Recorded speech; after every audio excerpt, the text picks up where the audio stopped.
Le foncier constitue aujourd'hui plus que jamais un enjeu de taille et sa gestion doit répondre à la fois à des considérations anthropologiques et juridiques, toute chose que donne à comprendre la pertinence du choix de votre thème. À l'analyse, la relation à la terre est un condensé de croyances socio-culturelles et historiques.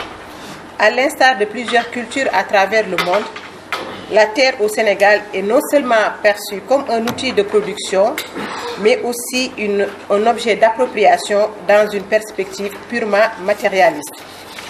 Et les pratiques de gestion foncière observées font largement référence aux droits coutumiers que les détenteurs ne jugent pas nécessaire de légaliser. Cependant, dans un environnement sensible à la promotion et à la percée de l'agrobusiness, il y a lieu de savoir que le confort des certitudes traditionnelles n'est plus de mise. D'ailleurs, l'article 380 du Code des obligations civiles et commerciales pose comme sanction la nullité de toute transaction foncière portant sur un terrain non immatriculé. Pourtant, au constat et à l'analyse, la ruée vers la terre s'exprime dans un environnement juridique insuffisamment sécurisé. Particulièrement, il y a lieu de relever l'insuffisante maîtrise du régime juridique du foncier, en particulier rural, qui engendre notamment des irrégularités dans les affectations de terres et l'absence de traçabilité dans les transactions. Monsieur le gouverneur en a parlé tout à l'heure.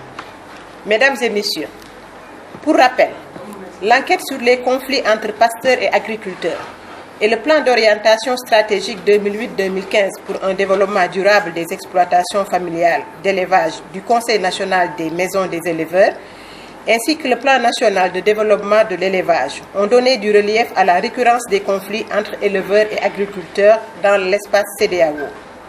Il ressort de ces instruments que la principale cause de ces conflits réside dans la rareté des espaces cultivables, dont les déterminants majeurs sont le développement du front agricole, allié à l'urbanisation galopante, à quoi vient s'ajouter l'inexistence d'un cadastre rural.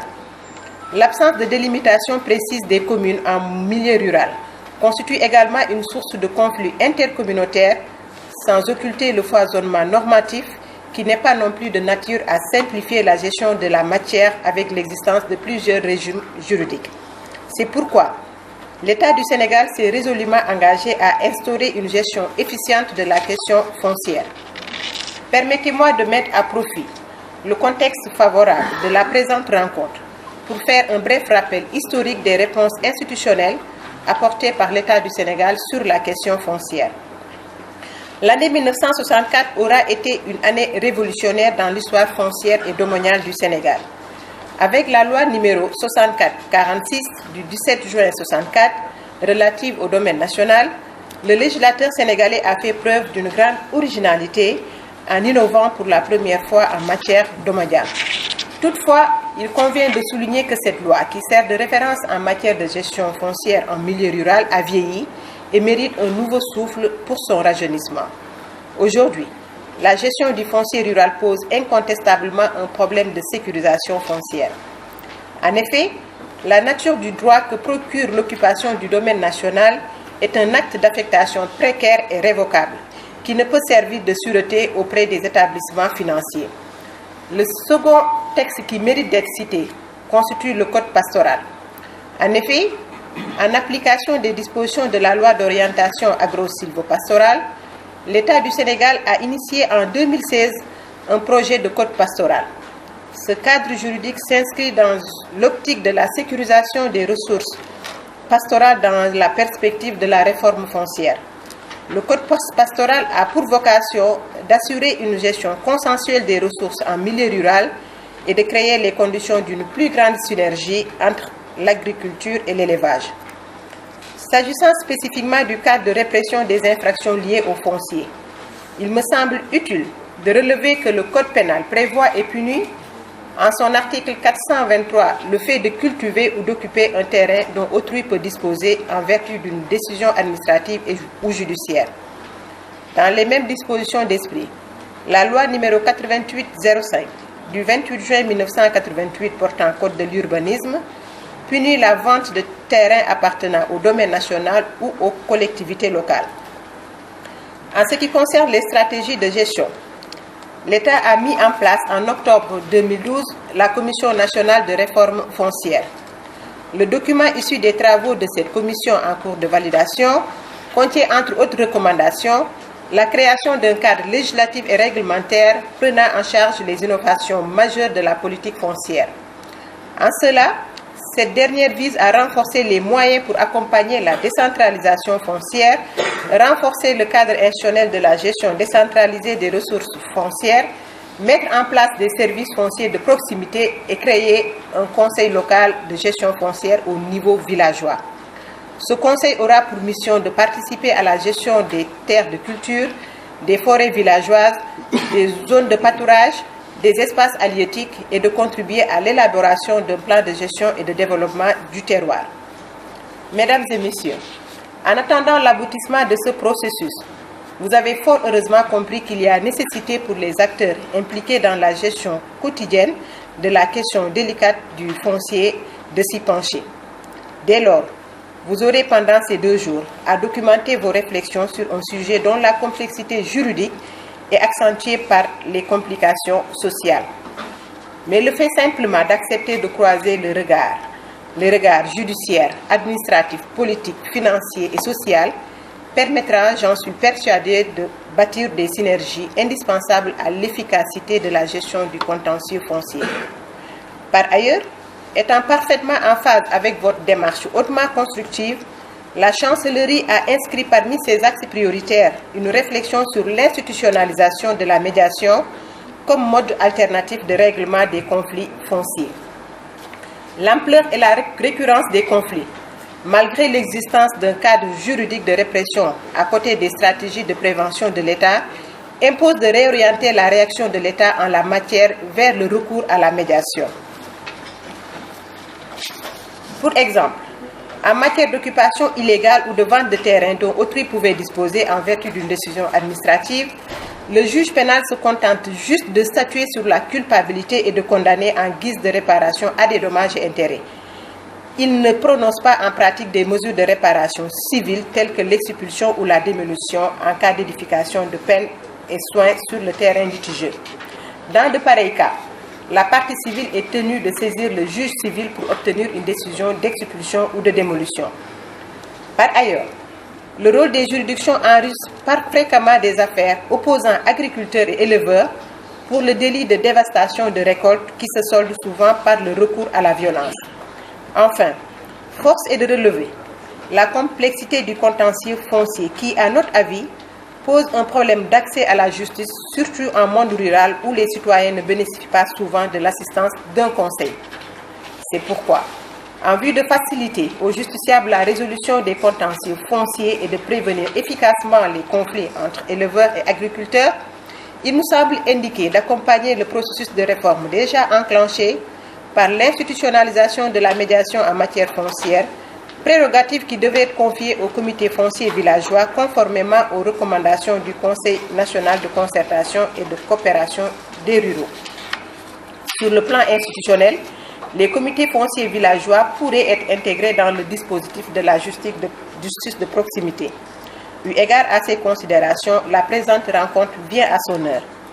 Monsieur le Premier Président, Monsieur le Procureur général, en prenant l'initiative de structurer un dialogue institutionnel regroupant tous les acteurs pertinents de la question, vous venez de vous associer aux efforts entrepris par le gouvernement du Sénégal qui a pris pleinement conscience des enjeux importants liés au foncier.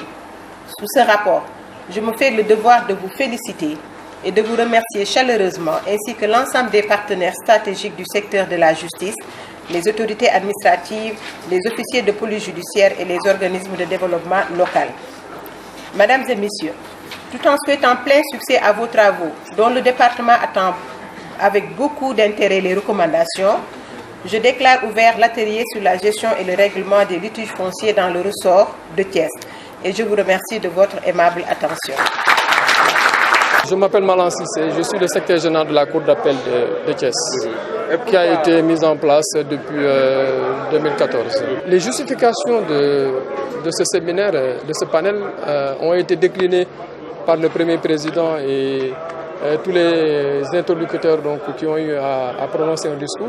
C'est que c'est à la suite d'une invite, c'est une demande et représentants des collectivités locales qu'ils ont approché pour que la Cour d'appel puisse organiser un panel sur les questions foncières qui sont extrêmement importantes dans la région de Thiès. Vous connaissez la situation géographique de Thiès avec les importants projets économiques qui sont initiés par l'État. Je peux citer l'autoroute Ila-Touba, l'aéroport de Diass, et puis l'installation des grandes sociétés extractives dans la région, la zone balnéaire de Saly. Donc toute cette installation donc, a créé une implosion des contentieux au niveau du foncier. Donc c'est pourquoi la Cour d'appel a été approchée par les collectivités locales pour pouvoir créer une ère d'échange entre les différents partenaires et les différents acteurs sur la question foncière. Voilà de manière ramassée les raisons qui ont poussé la Cour d'appel à organiser ce panel. Déjà c'est une grande réussite le fait que vous le constatez vous-même que presque l'ensemble des collectivités locales de la région se sont présentées. L'administration fiscale également, le cadastre, les impôts et domaines sont présents. Les eaux et forêts, quand on parle d'eaux et forêts, parce que Thiès a une particularité, parce qu'on a une forêt classée donc, qui est de plus en plus agressée par l'installation humaine. Donc les sous-préfets, les préfets qui sont appelés souvent à signer à contresigner les actes administratifs qui sont délivrés par les collectivités locales. Donc tout le monde est là. Donc c'est déjà une réussite qu'on puisse se réunir ensemble, se parler. Et puis au fur et à mesure, vous verrez, il y a des questions principales sur lesquelles donc, on aura à discuter, notamment la délimitation des entités. Et ça, c'est une question extrêmement importante. Souvent, les autorités locales ne s'entendent pas sur les limites. Également, les compétences des uns et des autres également souvent ne sont pas éclairées. Et je pense qu'il y aura des échanges pour qu'on puisse avoir une interprétation des textes de manière harmonieuse et de manière compréhensible de la part des uns et des autres. Le foncier, ce n'est pas seulement la loi sur le domaine national. Hein. C'est ça également la difficulté de cette matière-là. C'est parce qu'il y a plusieurs textes qui interviennent sur le foncier. Et souvent, c'est des textes épars, c'est-à-dire des textes qui ne sont pas regroupés dans un code dans lequel on pourrait avoir une visibilité. Donc, c'est cette difficulté qu'il y a. Vous parlez de la loi sur le domaine national, mais également il y a l'acte 3 sur la décentralisation. Il y a d'autres textes qui sont là. Donc, ce qui fait qu'il est important qu'il y ait une compréhension, pas unique, mais qu'il y ait une compréhension assez claire de chacun par rapport donc, à ces différents textes. Les démolitions de maisons, ce n'est pas le lot de Thiès simplement. Donc, si vous avez, il y a 2 ans de cela à Dakar, la cité Tobago, et puis il y a d'autres. C'est pour vous dire que les questions de foncières que nous connaissons ici à Thiès sont des questions nationales. Donc, je ne connais pas trop les tenants et les aboutissants de ce conflit-là, donc vous me permettrez de ne pas trop m'avancer, mais c'est une réalité qui est là, et souvent donc les causes sont complexes et sont nombreuses. Les grands projets d'investissement de Soxla souffrent. Et la particularité de Thiès, c'est que le gouvernement a initié projet Uberi dans la région. Donc ce qui fait que normalement, c'est tout à fait normal que mu am xëccoo ci wàllu suuf.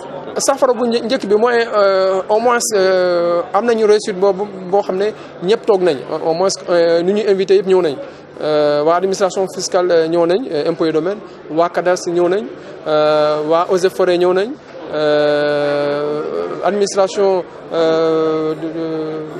décentralisée ñëw nañ les préfets et sous-préfets, les collectivités locales également ñëw nañ et les gendarmes waa Descos ñu ngi fi.